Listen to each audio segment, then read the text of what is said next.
Guys, halo-halo tayo. So, ito yung order ko dito sa GC. At tingnan nyo naman, 60 pesos. Pero mukhang serve to ng... tingnan nyo guys yung order. Ang daming sahog. Ayan o, punong-puno. Tapos merong ube, tsaka leche plan yata itong nasa ibabaw. Grabe, sulit. Sulit yung kanyang 60 pesos na price. Tapos nakakatuwa pa kasi may gatas siya na nakabukod. Ayan o, bukod dun sa ang daming sahog. May nata din. Yung gatas niya, may ibang kulay. Hindi ko alam kung ano gatas to. Pero mukhang masarap. Kasi naubos lagi yung tindatin sa may GC namin. Ilagay ko muna yung gatas. Guys, yung itsura niya, loaded niya. Tingnan niyo. Tapos ito yung gatas niya.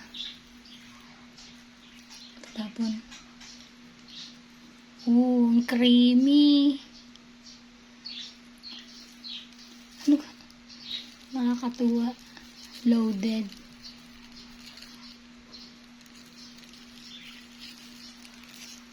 Kain tayo guys. Yummy to.